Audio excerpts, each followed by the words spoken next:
So today I want to talk about a company that I would suggest you try avoiding for all of your YouTube career. And that company would be Real Style. If you follow a lot of beauty / fashion bloggers, then you probably already heard of Real Style within the past year. And if you've been following me for almost a year, then you know that I had worked with them for a couple of months to create some t-shirts. I also stopped talking about them not too long after I made the announcement video that showed my t-shirts, and I said you all could go buy them or whatever that you wanted to do with them. And that is because about a month or two after, I think 2 or 3 months really, after I posted that video, I cut ties with them because, well, we're gonna go over the reasons. Now, I will say that I am not the only person who has had issues with this company. There are at least that I know of 3 other videos explaining their situation. I will put those links down below. Fair warning, I don't think any of those 3 are captioned, but long story short, their situation is almost identical to mine. So just to give a little bit of a backstory, back in February or March 2015, I got an email from this company that said, hey, we really love your channel and we want to collaborate with you, and you can make t-shirts and makeup and nail polish and all kinds of other stuff with us. I think it was around February or March. It could have been a little bit earlier, but definitely sometime between December and February, I think. I don't know, at least before March, definitely. And at first I was a little bit skeptical because, one, it involves a contract. And when it comes to law, at least the little fine print in contracts, they're in a completely different language to me. But a friend of mine, Laura DIY, was with this company and had her own merchandise line. And I thought, okay, this might be legitimate. And my boyfriend Devin and our friend Ryan also said that it looks legitimate, and because Laura's in it and also Essie from Estee Buttons was with them, or may still be with them, I don't know, maybe it'll work out. So we got into contact, and honestly everything was alright. When we were getting together and doing a Skype call to discuss designs, they typed to me, I spoke to them, we met halfway with this whole hi, I'm deaf, you're hearing communication thing. It went well and I was looking forward to working with them. I got to create 3 t-shirts, which I still have because they're mine, my name is attached to them, so I'm going to keep them. Yeah, I got to make 3 t-shirts, and yeah. I can't remember if the release date was at the end of March or at the end of April, but either way the date had to be pushed back because I was either in LA doing the movie shoot or in Toronto in April. So when the t-shirts arrived, I was not here, so I couldn't try them on officially and do an announcement video for them. So I get back here, everything is fine.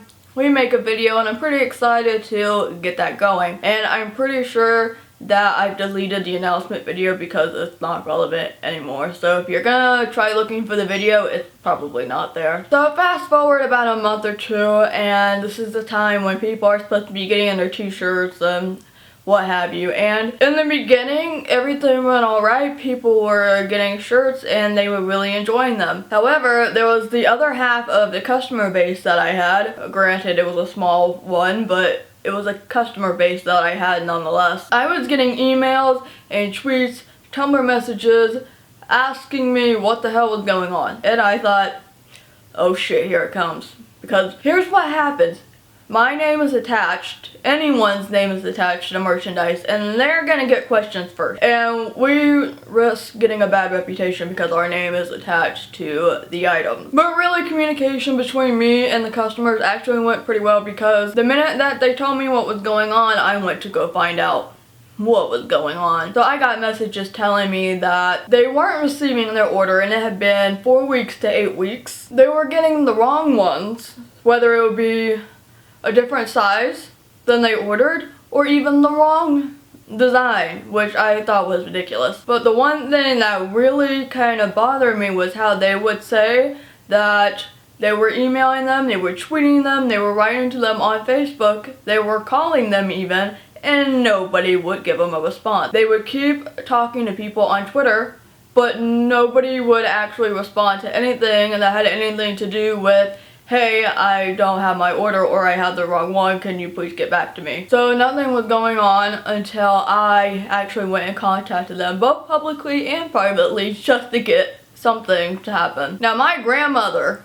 ordered t-shirts, okay? And when my grandmother comes into the picture, that gets even worse. My grandmother was constantly calling and nobody was picking up the phone. I had a friend who was trying to have a conversation with customer service, and the answers that they would get would have absolutely nothing to do with the problem. And not only that, but it would sound like they weren't taking it seriously. So it's kind of like if something awkward happens to you, then you're trying to play it off and joke and, you know, whatnot, when this is actually something that's pretty serious. So I was, you know, trying to find out what was up, and then they would say stuff like, oh, we're working on it, but then nobody's really working on it. And then I would tell them to please answer this customer of mine, because you are the people that are responsible for getting the stuff sent out, and people are going to you for customer service because you run the customer service and you are not giving any of these customers any service, and that was making me very nervous. So after a while, I just started to contact them, and I was like, hey, honestly, because this just keeps going on for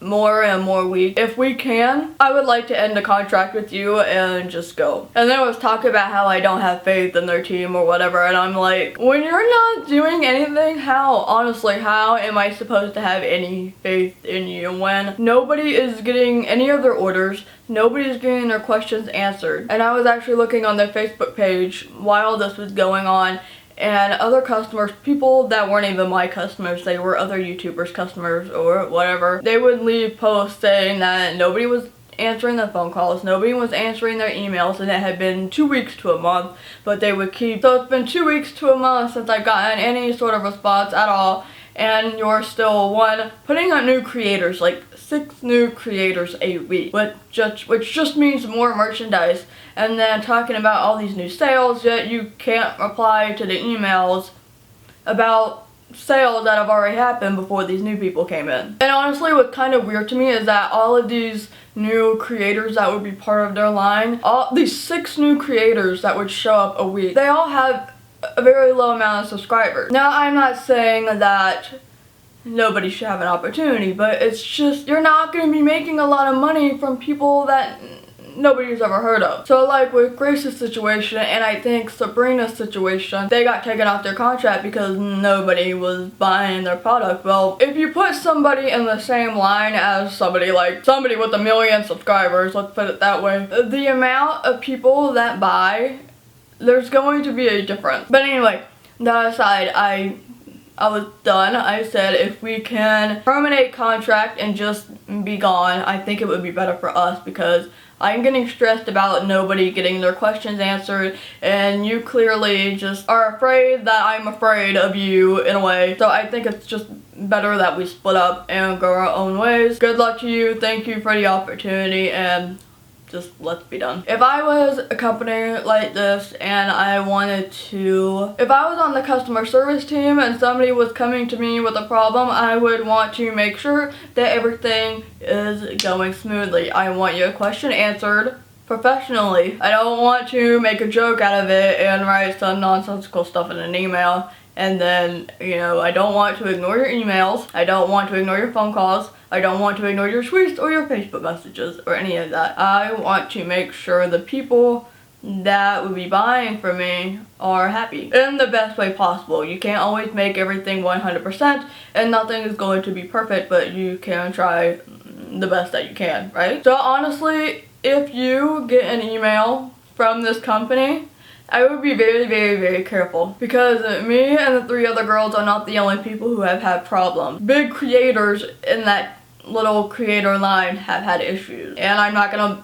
blurt out their problems because they haven't made anything public, but I just want to say that it's happened, and we personally talked about it, even face to face. So that's just a little bit of a warning message that I wanted to give out. I will put links to Vanessa, Grace's, and Sabrina's videos down below. I don't know if anybody else has made any videos since those came out, but here's mine. Alright, I will see you later.